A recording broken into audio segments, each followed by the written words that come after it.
Un embouteillage, donc en guise de fin, symbole peut-être d'un horizon bouché. C'était permis de rien de Negar Zoka. Permis de rien peut-être, mais le champ des possibles reste-t-il ouvert pour cette société iranienne en mouvement? À l'heure où l'Iran revient dans le concert des nations après des années de blocus, que dire de cette société, de ses individus, de ses règles établies pour mieux être contournée? L'Iran, cette puissance perse, est-elle en train de vivre sa perestroïka? On en parle avec mes invités. Azadekian, bonjour. Bonjour. Vous êtes professeur de sociologie politique à l'université Paris Diderot, vous êtes spécialiste de l'Iran et vous avez signé L'Iran, un mouvement sans révolution aux éditions Michalon il y a quelques années. Bienvenue à vous. Merci. En face de vous, Armine Arefi, bonjour. Vous êtes journaliste au Point. Vous avez signé Ruban et Turban aux éditions de Noël et un très bon dossier dans Le Point d'avril dernier sur le nouvel Iran, le retour d'une grande puissance. Bienvenue. Enfin, Alain Gournac, vous êtes sénateur Les Républicains des Yvelines et vous avez ces derniers mois fait plusieurs voyages en Iran en compagnie de Jean-Pierre Raffarin et du président du Sénat, Gérard Larcher. Bienvenue. Alors déjà, je voulais vous poser une question. Est-ce que vous, dans ce film de Negar Zoka, est-ce que vous avez retrouvé l'Iran que vous connaissez, Azadekian? Ah, tout à fait. En particulier, il ne faut pas oublier que 70% de la population iranienne a moins de 40 ans, donc il y a beaucoup de jeunes effectivement en Iran, et avec leurs difficultés, avec des limitations, mais en même temps, ils essayent de contourner justement les interdits. Ce qu'on constate, c'est quand même que c'est une société très mixte, hein, malgré ou en dépit des préceptes qui tentent de les séparer. Hein. Les hommes et les femmes sont ensemble, les garçons et les filles sont ensemble. Ils font des choses ensemble. Les femmes conduisent bien évidemment, mais au-delà, elles sont très revendicatives. Donc, effectivement, j'ai retrouvé beaucoup de... On les sent, elles sont... Voilà, et elles savent négocier. Pas à pas, elles sont en train de regagner les droits et elles sont partout visibles hein, dans la société iranienne. Donc, effectivement, ça m'a beaucoup intéressé, ce documentaire. Vous êtes d'accord, Alain Gournac? Comment est-ce que vous avez perçu l'Iran? Tout à fait, c'est la perception. Si vous voulez, des contacts que j'ai pu avoir avec cette jeunesse, je le disais, qui sont, moi, c'est des étudiants, j'ai rencontré des étudiants qui ont 18, 19, 20, 21, 22 ans, et c'est tout à fait ça. Alors là, pour le contournement, chère madame, je peux vous dire que vous avez parfaitement raison. Parce qu'ils vous le disent.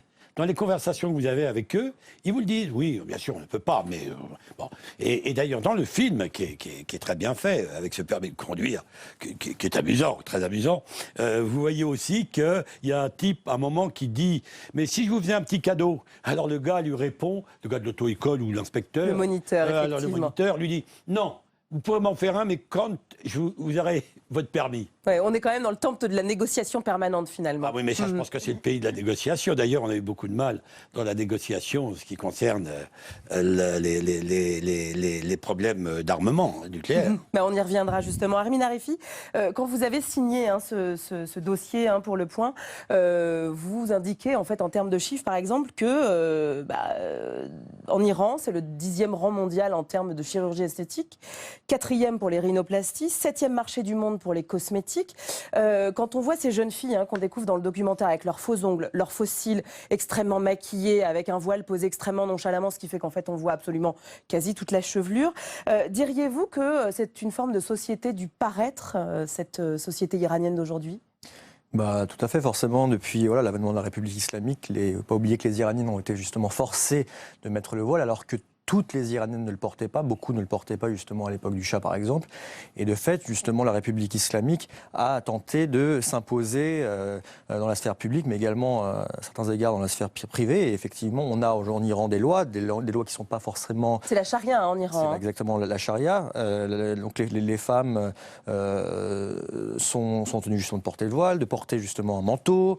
La vie d'une Iranienne vaut toujours 2 fois moins que celle d'un homme, que ce soit en termes de témoignages devant un tribunal, en termes d'IA, le prix justement qu'il faut le rembourser en cas d'homicide. Vous paierez 2 fois moins si la victime est une femme que s'il s'agit d'un homme. Donc il y a toutes ces lois justement islamiques qui ne sont pas forcément franchement favorables aux femmes. Et puis il y a la société iranienne justement avec des femmes qui ont leur mot à dire, des femmes qui ont un certain pouvoir et qui l'ont décroché elles-mêmes. Elles sont aujourd'hui comme... Elles l'ont arraché selon vous? Elles l'ont arraché bien sûr. Justement, il ne faut pas oublier qu'au début de la République islamique, les autorités ont ont tout fait pour, par exemple, abaisser l'âge du mariage à 9 ans. Il est aujourd'hui, je crois, de 13 ans pour les femmes. Sauf que dans les faits, aujourd'hui, l'âge moyen de mariage pour les femmes est de 23 ans. Donc on a justement une société, une profonde dichotomie justement entre d'un côté la société iranienne, une société jeune. Entre ces règles, donc ce mariage autorisé à 13 ans, et finalement une réalité qui renvoie à 24 parce que ce sont les femmes qui sont en plus grand nombre, notamment dans les universités. Il y a énormément de femmes diplômées, les femmes sont majoritaires à l'université, elles accèdent à des postes à haute responsabilité. Et tout cela, ce sont justement ces Iraniennes qui l'ont décroché, parce qu'elles ont quand même une histoire de lutte pour les femmes de plus de 100 ans. Il ne faut pas oublier qu'il y a 100 ans,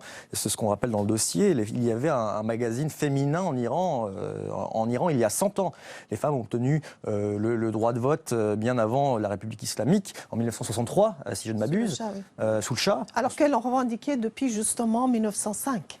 Revendiqué les droits politiques depuis 1905. Donc effectivement, il y a donc la position des femmes, finalement, en Iran, a toujours été plutôt en pointe, notamment par rapport au reste, au monde arabe qui l'entoure, ou à d'autres pays en fait, de la zone. À tous les niveaux. Quand on va en Iran, il suffit d'y passer quelques jours pour se rendre compte que les Iraniens sont tout d'abord très éduqués, ils font beaucoup d'études supérieures, beaucoup de diplômés. D'autre part, ils ne sont pas du tout hostiles à l'Occident. Il y a une sorte de haine, mais également de fascination, et surtout de fascination vis-à-vis des États-Unis. Ils sont extrêmement modernes et ils sont, je dirais, c'est peut-être la population la moins religieuse. Enfin, les Iraniens restent extrêmement religieux, mais pas forcément musulmans dans le sens où on peut l'entendre. C'est-à-dire qu'on a l'impression justement que, contrairement, par exemple, l'exemple du voile, les Iraniens le portent, mais elles le portent vraiment, de manière très nonchalante. Azadékian, diriez-vous en fait que on a une image en fait écornée, un peu tronquée de l'Iran vue de l'Occident? Tout à fait. La société iranienne a vécu une transformation sociale absolument impressionnante, en particulier depuis les 40 dernières années. En termes, on l'a dit, taux d'alphabétisation, accès des femmes aux emplois, à l'université, etc. Mais en même temps, chaque femme iranienne n'a plus que 2 enfants, par exemple. Ceux depuis contrairement récemment, à 7 enfants qui étaient la moyenne il y a encore... Sous le Shah et même après la Révolution. Donc tout ça fait que les femmes ont beaucoup plus de temps libre maintenant et donc elles font des études. Elles se marient beaucoup plus tardivement qu'avant puisque même vous allez dans les villages iraniens, vous allez voir que les filles vont à l'école, ensuite au lycée, etc. Donc tout ça montre la profondeur, l'importance de cette transformation sociale et les femmes en même temps doivent faire face, comme ça a été rappelé par Armin, à des lois discriminatoires, mais sur tous les plans. Et bien évidemment, elles se mobilisent pour aller à l'encontre de ces lois discriminatoires. Alors, surtout en votant pour des candidats plus réformistes, plus susceptibles à changer des lois. Justement, la transition est toute trouvée. Est-ce que ce mouvement social dont vous parlez, cette profonde transformation de la société, est liée aussi à l'arrivée au pouvoir d'Hassan Rouhani, donc, qui est réformiste en 2013, qui a été quand même élu au premier tour avec plus de 50% des voix, alors que l'Iran a connu un règne de Mahmoud Ahmadinejad qui a réprimé en fait dans le sang en 2009 le mouvement vert qui avait voulu justement ouvrir cette société? Moi, je pense qu'il ne faut pas se tromper là-dessus. Comme le dit d'ailleurs justement dans notre dossier Abbas Milani, un historien spécialiste franco-américano-iranien spécialiste de l'Iran, le changement en Iran ne date pas de Rouhani, ne date pas d'hier, il ne date même pas du mouvement vert. En 79, il est maintenant 37 ans, si je ne m'abuse. Les Iraniens, justement, ont fait leur printemps perse, printemps arabe, mais printemps perse, parce que les Iraniens sont perses et non arabes. Savoir qu'ils se sont débarrassés d'un dictateur qui était soutenu par l'Occident, dans l'espoir d'avoir mieux, sauf qu'ils ont eu derrière Khomeini, qui avait une figure charismatique, qui a réussi, même si la révolution n'a pas uniquement été faite par les islamistes, mais bon, on ne pensait certainement pas avoir une république islamique avec le fameux velayat-e faqih, c'est-à-dire le pouvoir du guide suprême. Parce qu'en Iran, que le président soit Rouhani ou Ahmadinejad, le pouvoir reste entre les mains du guide suprême, qui est un conservateur, l'ayatollah Khamenei. Est-ce que vous l'avez rencontré, Alain Gournac? Non, le guide suprême, on a rencontré toutes les personnalités, sauf le guide suprême. Le guide suprême reçoit uniquement au niveau de président de la République. Alors, il nous avait fait porter un message, mais cette organisation. Moi, je suis bien d'accord avec ça. Moi, je pense que la jeunesse pousse très fort, que les femmes pèsent très fort et qu'il faudra, dans toute direction, prendre en compte cela. Alors, vous l'avez dit. Y compris Alain Gournac sur la question des droits de l'homme. On sait que l'Iran, sur la question des droits de l'homme, a encore beaucoup de progrès à faire. Oui, ça c'est incontestable. Mais moi je pense que, je suis très favorable à ce que la France revienne dans cet endroit du monde serait très très important pour l'avenir. Bien sûr, au niveau des droits de l'homme, il y a beaucoup à faire, mais si la France devait avoir des relations avec des pays où les droits de l'homme sont respectés parfaitement, je pense qu'on pourrait faire. Oui, on connaît les relations de la France avec l'Arabie Saoudite. Sur la question, voilà, exactement. Effectivement, pendant des années, l'Iran a été un peu le chat noir, le membre de l'axe du mal, dixit George W. Bush. L'Iran n'a pas changé aujourd'hui. L'Iran, ça fait des années, des années justement que n'importe quel Français se rendant en Iran se rend compte qu'il y a une profonde dichotomie entre d'un côté le pouvoir et de l'autre côté, la société. Vous diriez que cette dichotomie, on la retrouve aussi en termes de territoire, entre l'Iran urbain et l'Iran des campagnes? C'est souvent une fracture dont on entend parler. Il faut d'abord savoir que 70% des Iraniens justement, vivent dans les grandes villes, que celles-ci, déjà, ont voté majoritairement pour les réformateurs lors de toutes les élections dans lesquelles elles ont participé. Il ne faut pas oublier également que, grâce à aujourd'hui Internet, les Iraniens justement des campagnes ont tous un accès à Internet, y compris en contournant la censure officielle du régime. Oui, on voit à quel point tout le monde est équipé en smartphone, 4G, etc. Maintenant, il ne faut pas oublier justement qu'en termes de droits de l'homme, il y a eu, il faut quand même rappeler que ça fait 37 ans qu'il y a des élections qui ne sont pas totalement libres. Ce n'est pas l'Arabie Saoudite, il n'y a pas d'élections, mais il y a des élections où les candidatures sont filtrées. Sur 99% des candidatures, notamment réformatrices, sont filtrées. On n'a pas le droit de se présenter, en gros, pour être clair. Il faut que ce soit validé, en gros. Il faut être un cassis. Mais après, il y a le conseil de surveillance qui est aux mains des conservateurs qui habilite les candidats à toutes les élections.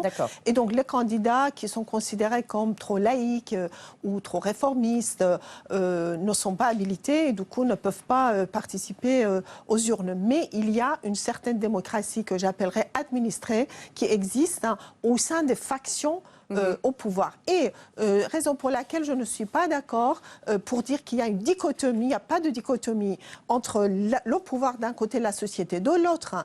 Il faut dire qu'il y a la société dans le pouvoir dans la société.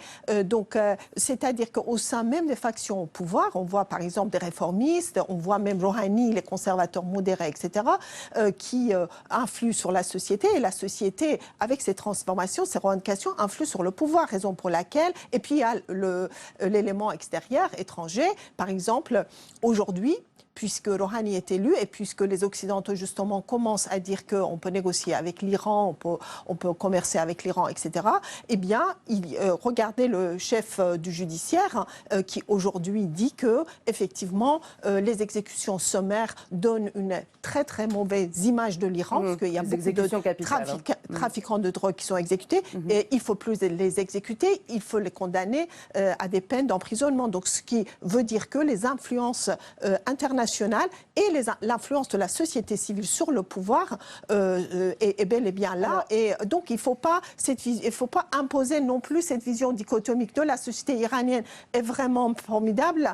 Le pouvoir est nécessairement mauvais parce qu'on constate que, par exemple, le mouvement vert émanait aussi d'une partie de ces gens qui étaient au pouvoir, c'est-à-dire les réformistes. Je suis à la fois d'accord et pas d'accord avec ce que vient de dire Mme Ken, mais elle a raison de dire que ce n'est pas aussi caricatural que ça. Effectivement, il n'y a pas un peuple génial, fantastique, ouvert sur l'Occident et un pouvoir obscurantiste.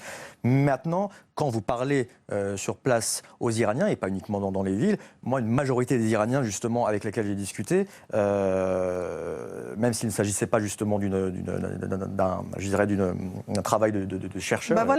Vous êtes allé à Téhéran, vous avez discuté avec une petite partie des Iraniens. Mais je ne parle pas uniquement de Téhéran. C'est ça a sa valeur, mais en même temps... Non, mais ce que je veux dire par là, c'est qu'effectivement... Il ne faut pas généraliser non plus. Non, bien sûr, mais je ne généralise pas. Mais ce que je veux dire par là, c'est que quand on parle aux Iraniens, 80% des Iraniens avec lesquels on parle ne sont pas favorables à la situation actuelle. Ça ne veut pas dire qu'ils vont prendre les armes et descendre faire la révolution.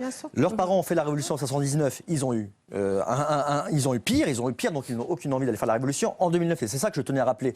Les Iraniens, après 8 ans de réformisme incarné par le président réformateur Khatami, certains ont été déçus, du coup ils ne sont pas allés voter. Ils ont eu Ahmadinejad en 2005. En 2009, ils ont voté parce qu'ils se sont dit qu'entre les deux mots, le moins pire et le meilleur, on leur a un petit peu volé l'élection, ce qui a conduit en fait au mouvement vert de 2009. Voilà, donc à cette époque-là, ils ont été sauvagement réprimés. Donc ce que je veux dire par là, et j'aimerais terminer juste là-dessus, avant que vous ranchez ici, c'est que lors des dernières élections, beaucoup d'Iraniens ne se faisaient pas d'illusions lors des élections de l'Assemblée des experts et du Parlement, mais entre deux mots se sont dit, on a vu ce que donnait le boycott. En 2005, on a eu Ahmadinejad, donc avec le faible espace de liberté qui nous est réalisé, on va quand même répondre au guide suprême qui voulait qu'il vote conservateur et on va voter pour les modérés. C'est ce qui s'est passé. Alors justement, force est de constater qu'aujourd'hui, les modérés sont à la tête de l'État. Ils ont également remporté les législatives là, il y a quelques semaines. Est-ce à dire que c'est cette question du blocus, en fait, des sanctions internationales qui a conduit les réformateurs à prendre le pouvoir? Est-ce que c'est cela vraiment qui a permis aujourd'hui à l'Iran de revenir dans la scène internationale? Alain Gournak, quelle est votre analyse? Pas, parce que je pense que c'était un mouvement qui était parti bien avant. Alors, que c'est conforté, que c'est donné de la force, oui. Mais oui, c'est sûr, ils ont vraiment envie d'être un pays respecté, un pays qui existe, un pays qu'on entend. Un pays qui s'ouvre. Mais ça a donné... Ça a été dans le sens de ce qu'ils souhaitaient et je suis persuadé que c'est quelque chose qui ne s'arrêtera pas. Vous Voilà. êtes d'accord, Azadekian? Je suis d'accord et en même temps, il faut peut-être rappeler que les sanctions internationales ont surtout frappé les classes moyennes iraniennes, ont appauvri ces classes moyennes qui sont l'ossature des réformes, l'ossature du changement. Et en même temps, les pauvres se sont appauvris. Donc, et le programme nucléaire de l'Iran a continué. Donc vraiment, les sanctions n'ont eu qu'un impact négatif, je dirais, sur le progrès de la société. En même temps, on constate qu'en tout cas aujourd'hui, les sanctions internationales sont toujours là, puisque les Américains maintiennent leurs sanctions. Ah oui. Et on sait que les entreprises françaises, par exemple, sont très intéressées à aller en Iran, mais elles n'y vont pas et elles ne peuvent pas. Le système bancaire iranien est toujours frappé par les sanctions. Or, ce sont que, pour le moment, les petites et les moyennes entreprises françaises qui osent aller investir il y a eu un contrat de 118 avions Airbus qui a été signé. Alain Oui, Gournak. mais pas encore signé. Il n'a pas encore été payé. D'accord. Parce que les banques, en fait, sont pas sur place. Comment voulez-vous payer? Trouver l'argent. Comment ils vont payer? Bon, il n'y a pas la COFAS. La COFAS. Alors la COFAS, qui est Alain Gournak. C'est, si vous voulez, sur des un organisme d'assurance. pays, de façon à pouvoir avoir des marchés. Et en ce qui concerne les Airbus, c'est le cas. Mais vous avez Renault qui a un plan énorme de retour et même vraiment de grosses installations qui se posent des problèmes. Vous avez Peugeot qui est très présente, même s'il y avait des pièces qui étaient plutôt des pièces chinoises ou d'autre côté. Bon, c'est une aubaine en gros pour les entreprises françaises. Vous avez devant vous un homme qui ne peut pas aller aux États-Unis avec le passeport, parce que je suis allé plusieurs fois en Iran. Moi non plus. Et c'est quand même, moi non plus. Bon, vous voyez ce que je veux dire? Il y a un paradoxe. Les Américains nous poussent, parce que je peux le dire ici, les Américains nous poussent à donner des réponses à ce pays, parce qu'ils ne veulent pas le faire directement, mais, et vous avez raison madame, que les sociétés se disent, mais attendez, si jamais on a des sanctions comme il y a eu sur les banques, il y a une banque qui a payé cher, bon, ils se disent, allons-y doucement. Et les Iraniens nous disent aux Français, venez rapidement. Alors qu'est-ce qu'attendent les Français, qu'est-ce qu'attendent les Américains, Armin Arefi? Il ne faut pas oublier que l'accord sur le nucléaire iranien a principalement été négocié entre d'un côté les Américains et l'Iran, y compris sous l'époque Ahmadinejad. À la fin de l'époque Ahmadinejad, il négociait déjà en catimini. Déjà, première chose. Deuxièmement, on se souvient également du cas de PSA qui a été obligé justement de plier bagage. Pourquoi? Parce qu'ils avaient une pression monumentale de la part de l'un de leurs principaux actionnaires, qui était à l'époque General Motors, qui les a forcés à quitter l'Iran avant que General Motors lui-même ne quitte l'Iran. On sait aujourd'hui que les Américains sont extrêmement présents et qu'ils n'attendent qu'une seule chose, justement, c'est de se tailler la part du gâteau et de retourner en Iran. Maintenant, en ce qui concerne les sanctions, il ne faut pas oublier que, comme le disait justement Mme Kian, ce sont avant tout les Iraniens qui l'ont payé cher. Beaucoup de médicaments n'arrivaient pas en Iran. Il y a eu des morts à cause de ça, première chose. Les Iraniens, s'ils étaient dans la rue le 14 juillet, lors de la célébration sur de l'accord sur le nucléaire, c'est parce qu'ils n'en pouvaient plus des sanctions et c'est parce qu'ils étaient également contents du retour de l'Iran sur la scène internationale. Donc ça a principalement frappé la population. Il ne faut pas oublier de regarder. Il suffit que d'aller en Iran et de voir toutes ces BMW et autres voitures de luxe. Mais on sent que ça s'ouvre.